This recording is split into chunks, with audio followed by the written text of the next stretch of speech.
Welcome to New Dice. Thanks for checking out today's episode where we are going to take away 3 things from my first session of GMing. If you don't know anything about this channel, I am new to the GMing world, and I'm going to let you come along with me for the ride. Experience this with me in hopes that other new GMs can learn with me. We can learn together. Maybe people who want to GM can be motivated to do so. And the veteran GMs, come on in the comments and tell me where I'm making mistakes. I love that. I love the feedback. All right. And maybe we can learn together. Maybe I'll have some insight from a new person in this world that can either revive the love you have for DMing, or it can throw something new at you. Maybe you have new players. I don't need to explain why you can use this. I hope you can. That's what I want from it. And also, I'm excited about this hobby. I love this hobby. I hope to instill some of that into everyone out there who maybe isn't as excited about this hobby, who is getting drugged down into negativity around this hobby. I really am bummed out about that, and hopefully you can latch on to the excitement and come along with that ride. Today on the podcast, on the show, we're going to do the 3 tips from my first session, a question I have to veteran GMs. And then after that, there's some comments from the last 2 episodes we're going to react to, respond to. I think there was some good stuff in there. And we'll end the podcast off with some commentary on something that was announced the week I'm recording this in the TTRPG world, and how I hope we can start approaching things like this. All the timestamps will be below in the description, so if you want to jump around, do so. We start, though, with the 3 tips, 3 things I learned in my first session GMing. Now, let's just get in front of it. But Sean, you already told us this wasn't your first session. Okay.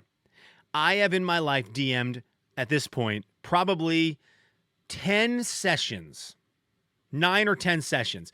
3 of them are in the thing I'm about to talk about, where I DM'd a session, assuming it was going to be some kind of one-shot deal, one time doing it just to test the waters. And now it's turned into 3 sessions. It's going to be 4. It's turning into somewhat of a campaign. Very exciting. Very exciting. I DM'd a session of Daggerheart because I wanted to try it, and I just thought the only way to do it is just to go ahead and try it. And I did, and it was awful. I felt bad for the people who played it.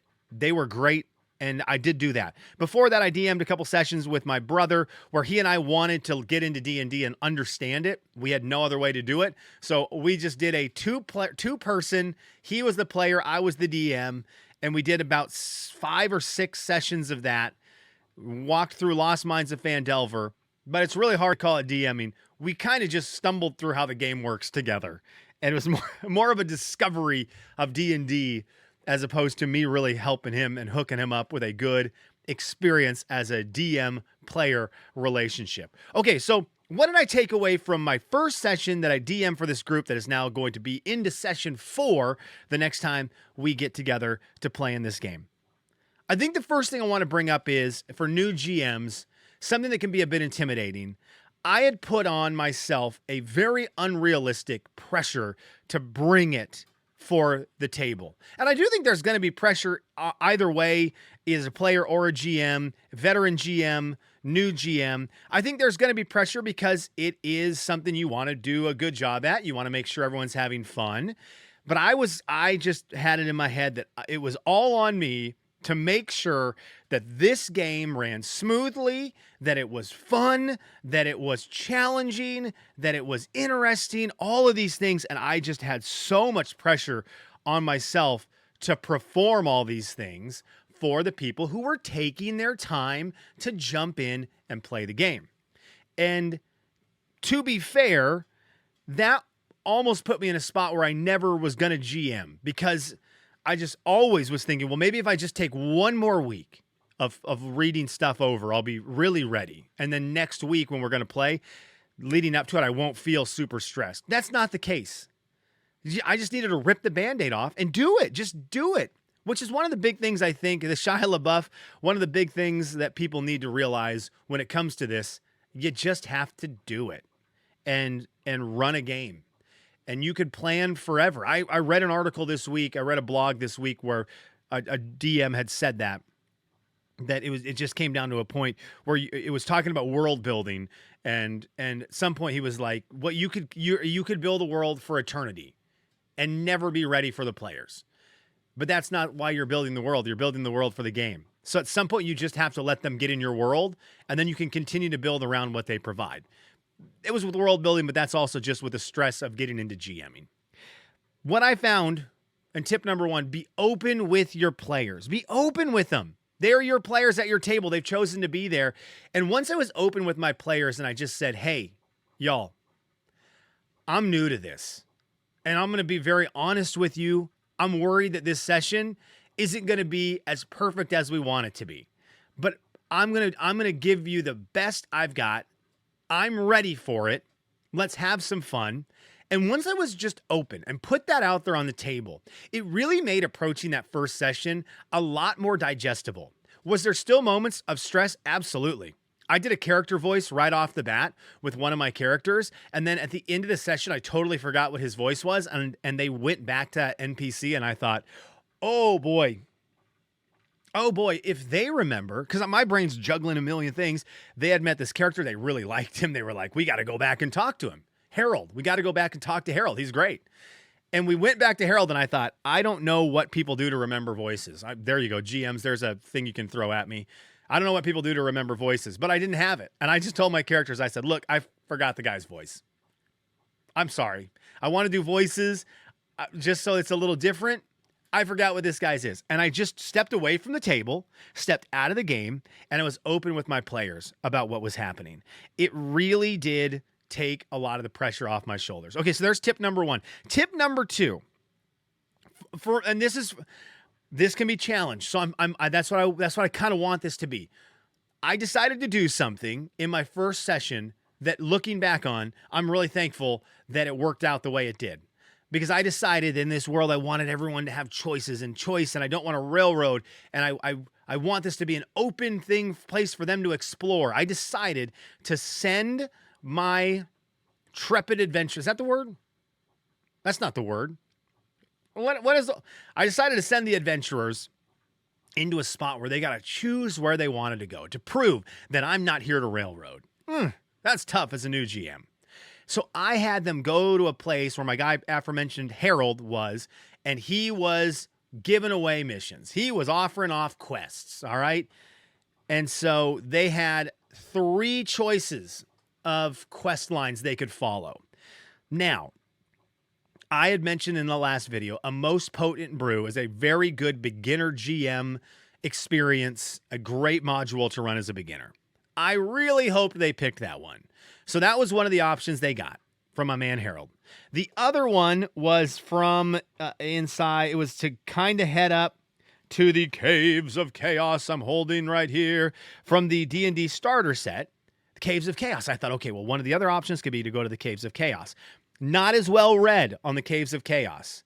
I put a lot of my time into a most potent brew. I thought, well, I can figure out how to work this.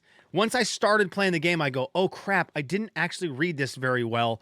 I hope they don't choose that. The other one I had, and I don't have the book, it's over on the counter across the room from me, is Dragon Delves. Dragon Delves?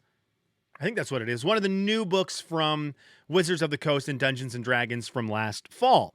And I thought that has a level 1 adventure. So I've got level 1 adventurers. Here are 3 level 1 adventures that are in modules, so I can kind of follow a system. I thought that'd be good for me. But I realized I was only ready to run one of them. And so I offered 3 quest lines. I think that's super cool. But when you're brand new to it, oh my gosh, it's overwhelming. And I started sweating when they were choosing where they wanted to go. And when they settled on going to the brewery to help out the local town's establishment, restaurant, bar establishment, to bring joy to the people of this town, when they decided to do that, the relief I felt was crazy. And I thought, why did I give them 3 options? So this may be something you do down the line when you are more capable of GMing and you feel more comfortable with it. Bring your players into your adventure, offer them suggestions on different routes they can take so they can choose where they want to go. But my gosh, for your very first session, I'd highly recommend railroading them into one adventure that you feel comfortable with so you can get your sea legs under you with how that works, how it works to get them into an adventure, how it works to get them into the rooms, how it works to get into combat. Do you have any kind of traps or anything. Like, how does it work to do all this stuff? You need to know that. So as cool as it was, I think, to offer them 3 options, my tip to you would be just give them one, run them through that module or something you have written, one thing, and do that. And my third tip to you would be, so this is something I'm bad at. I see a lot of videos on YouTube about session 0 and how session 0 is something that everyone should run. And I'm sure it is. I don't know about it. I have been part of one session 0. So there is one, I've been in one D&D group for 2.5 years. And we ran through, I joined them halfway through a campaign that was a homemade campaign by the DM. And now we're working through the Planescape module that Wizards of the Coast released a couple years ago. So I joined halfway through one and I got to be there. I've been there for the beginning of this new one we're in. We've been in for about a year. We did a session 0 for the new module, but we had already played together for a year and a half at this point, and there wasn't really a whole lot to talk about in the session 0. So the session 0 I was part of was very much just wasn't great. We didn't do much. And about 20 minutes into this session 0, we were all like, can we just start the campaign? And the DM was like, crap, I wasn't really ready for that. I thought session 0 would be tonight. So he threw together something so we could play with the new characters we had made. So I don't know about session 0, but this would have been valuable. I needed to find out what my players want. What do they like? And so I think it's very valuable to just straight up ask your players before they jump in. I don't think you're breaking any rules by doing this. Shoot, the rules are yours. It's your table. Do they want combat? Do they want RP? Do they want exploration? / do they want other? And I think you get a feel for what they want the most. And I bring this up to say I have a character in my group, Celeste. I can tell you, because I've never asked my characters what they want. This is something I'm going to be doing on Discord today. I'm going to ask what they like the most in a game. I think she's heavy into the RP. Personally, me as a player, I love the RP stuff. Combat is fine. It doesn't do much for me. When combat hits and I'm a player, I just like watching the people at the table who love combat. And I just love watching them smile and work their way through combat with this glee on their face. And I know that my friends are getting to really enjoy this hobby. So that's kind of how I approach combat. So as someone who likes RP, there was someone else who likes RP. The thing that I'm comfortable with, or the thing I like, was the thing they were excited about. And as someone who's new to putting this stuff together, I leaned towards the RP. But I could feel from the other 2 players, they might like RP, but it was not what their favorite part of the game was. I think they both like combat. So unfortunately, I put myself into a situation as a new DM where I'm just going to switch between DM and GM always.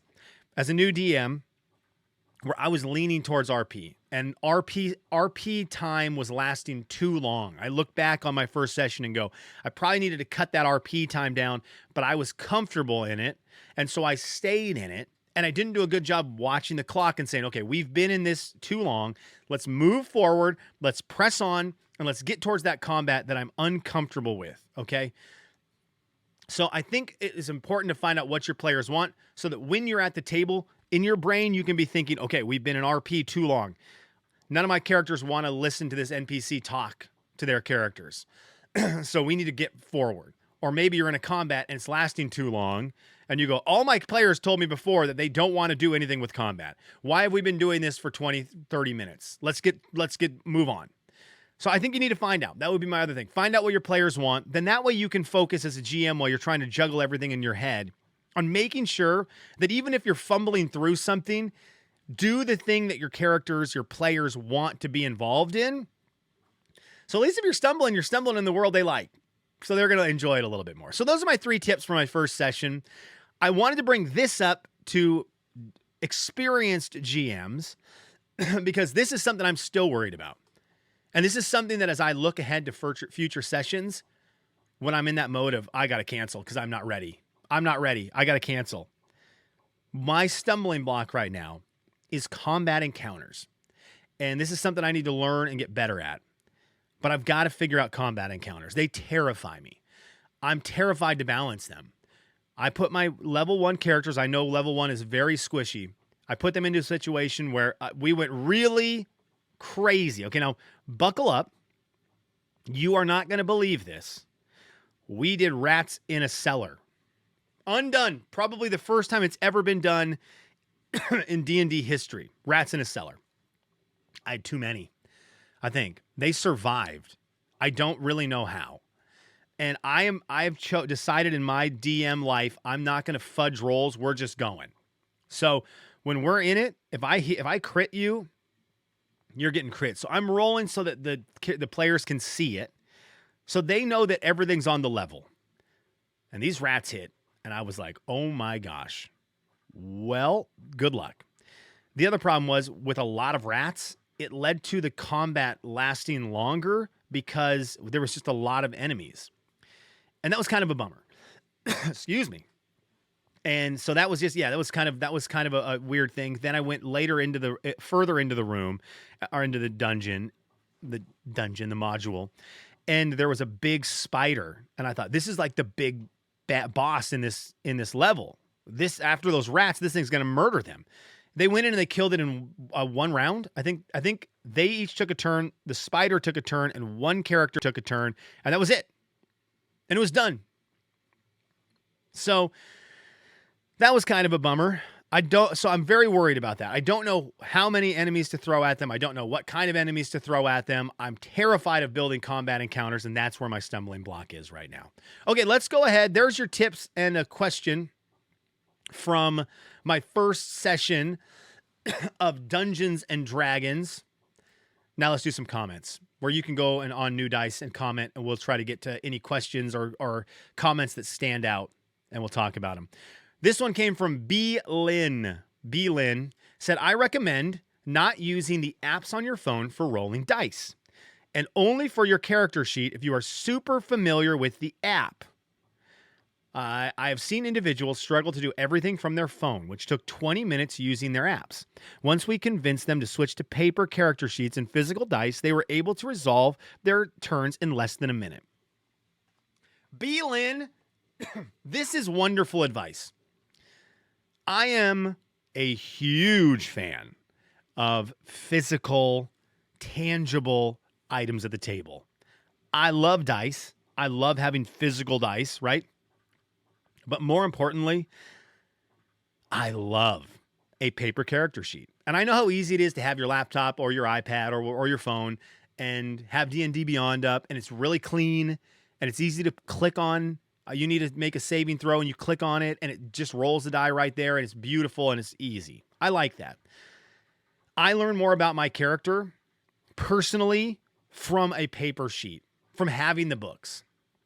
It's maybe not the way to do it for everyone. For me, for my guy or gal, B. Lynn, it's the way to do it. So I'm very thankful for that comment. I would recommend that. Physical dice, physical character sheets. I think there's value in that. I think you can see everything a little bit easier. You're not scrolling through and focusing on just little parts of your character like you do on your phone or your tablet. You see everything. So you can kind of get a bigger bird's eye view picture of your character if you're new to the hobby. Grizzless World. Oh no. This is fair. Grizzless World said this 2 weeks ago. Where did you go? I just found your channel today, and I thought it was a cool concept of a brand new GM documenting his journey, but looks like you gave up after 10 videos. Can't give up that easy, doodle. You'll never succeed at anything in life. Ouch. No, you're right. You're right. And we're here. We're making videos. We're making videos. Grizzless World, everyone, let's succeed. Tell 6 people about this channel this week. 6 subs is what we need to get to 100. So tell 6 people, and let's do it. This video is getting too long now. I apologize. I wanted to finish with this. I wanted to talk about the fact that D&D released their Unearthed Arcana 2026.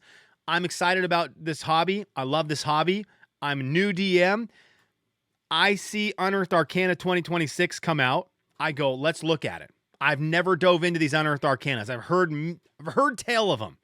So I wanted to see, right? So I open it up. This material here uses the rules in the 2024 Player's Handbook. What's inside? This document presents 4 new subclasses It has a bunch of things. This is playtest material, how to playtest this, power level, feedback, all this stuff, right? 4 new subclasses. The Monk, Warrior of the Mystic Arts. Paladin, Oath of the Spellguard. Rogue, Magic Stealer. Warlock, Vestige Patron. I'm like, this is awesome. This is awesome. We're getting 4 new things to look at as fans of this game. This is great. I can't wait. And I did the dumb thing where I jumped on the forums and I looked. I was like, okay, well, let's see what people are saying about this. Maybe I'll dive into one. Maybe I'll try to sell one of my players to try this. Or if someone new comes to the table, I can tell them to try one of these. That'd be cool. And of course, because it's 2026 and everyone hates D&D and everyone wants to be mad, it's just people dunking on it. Well, the monk isn't good enough. This is just blah, blah, basic, blah, blah. It's not that great. I don't know. I think it can be pretty cool. I think it'd be, so I see, again, these are meant to be created with feedback in mind. Okay. D&D, they want feedback. So that's important to note. But when you go on, you read the quote feedback that you see right now. It's not feedback. It's just people who want to be mad. They just want to be mad. And I'm wondering why that is. You do not have to play any of these. So I looked at the ones that people were mad at. I saw people ripping the Monk. And they were like, that's not that great. And I looked at it and I was like, if you actually, like, if it's you get to play the Monk, you make the excitement about this. I looked at the abilities they had. I think they could be used in a really fun way. Mystic fighting style. When you take the attack action on your turn, you can replace one of the attacks with a casting of one of your sorcerer cantrips that has a casting time of an action. That sounds awesome to me. Bam, you punch him and then whoo, you cast a spell on him. I don't know all the sorcerer's cantrips. Again, I'm new to this whole thing. But let me just say, like, let's say that you have fireball or something. I don't know. What are sorcerer cantrips? I don't know. I could look him up, but I don't have the player's handbook readily available. Let's say a fireball. Bam, you punch him, and then with the other hand, whammo, you throw a fireball. No, that's not cool at all. That's not cool. There's another person at the table who's min-maxed and is going to do 60 million damage, and I'm just going to punch a guy and throw a fireball at him. Yeah, and that's freaking awesome. It's as cool as you at your table make it out to be. I do think there's a lot of people who just want a game called min-max. And they just want a game called min-max, and everyone min-maxes, and everyone is doing maximum damage, and we don't even worry at all about the coolness of what this is offering. Where D&D is making a move where you punch someone or do a monk move, and then your other hand just casted a sorcerer cantrip at him. Because that's freaking awesome in the world of imaginary gameplay. That's awesome. So I think if you go look at these Unearthed Arcanas, I hope you go check them out. And go look at them, and don't look at them through the lens of, I'm going to find every single problem with them and really nail them, and none of these can be real. Knowing that this is feedback is required, so there is some of that has to happen. But can you go in excited and say, look, I am a paladin. I have a paladin. What if I had used this Oath of the Spellguard? What could have been awesome to do at the table? Instead of just, my paladin's 50 times better, and I hit for 50,000 damage. So what about that? This one can only hit for 10,000 damage. So see what you can look at these with an open heart of excitement towards this, and I think you'll really enjoy them. I thought they were cool. I just was laughing. I read them, thought they were awesome, and then went online and thought, I'm the only one. All right, this has been too long. Thanks for checking out New Dice.